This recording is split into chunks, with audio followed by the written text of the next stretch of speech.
right, so when I have a new patient come in or someone that hasn't been in a while and we're doing a cosmetic consultation, I like to talk about essentially what's happening as we age and what we can do about it. To do that, I have created these concepts of what I call the four-dimensional aspects of aging and the 6 pillars of rejuvenation. And the four-dimensional aspect of aging is really just what's happening as we age, and then the 6 pillars of rejuvenation is how I categorize the various treatments that we can do to help with this darn aging process. All right, so let's jump into that and let's talk about this four-dimensional aspect of aging. So what I mean by that is that, like I said, we age four-dimensionally. From a three-dimensional standpoint, we age from the bone all the way out to the skin. So someone often will come in and see me and they'll be pointing out various things that are bothering them, mostly superficial. So they're looking at more of a two-dimensional aspect of aging. But I'm really thinking about, well, what's going on from the bone all the way out to the skin? And then also that fourth dimension, like I mentioned. Firstly, we have the bone, which is aging. For instance, the openings of the eyes get bigger,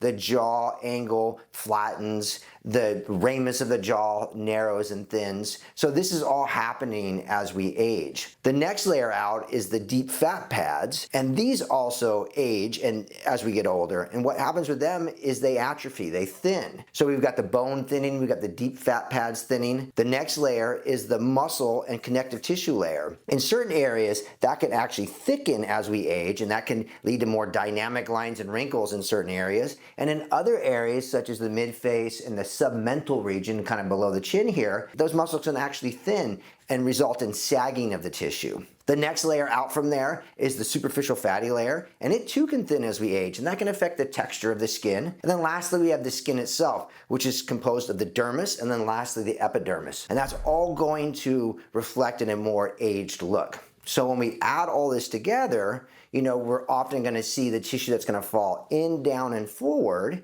and that's a result of that volume loss, and then we're going to get more of those superficial changes too. Now, that's a three-dimensional way of looking at aging, but I said we age in a four-dimensional manner. So what is that? Why do I say we age in a four-dimensional manner? Well, that's because we're aging on the cellular level. And the cellular level of course, it's in this area that we're mostly looking at, but it's actually the cells of our entire body. And because we're aging at a cellular level, and because all the cells in our body are aging, that also means that the cells that make our hormones are aging too, and that's going to reflect in actually what's causing this aging process. So the changes in our hormones are actually what's causing that three-dimensional aspect of aging that I just discussed. So we like to consider that too. That takes me to the 6 pillars of rejuvenation. So let's jump into that first one. I just kind of mentioned that we're aging on a cellular level and we're aging on a hormonal level. That's that fourth dimension of aging. And so we want to consider that. And that's what I call functional medicine. Well, I don't just call it functional medicine. That's what's called functional medicine.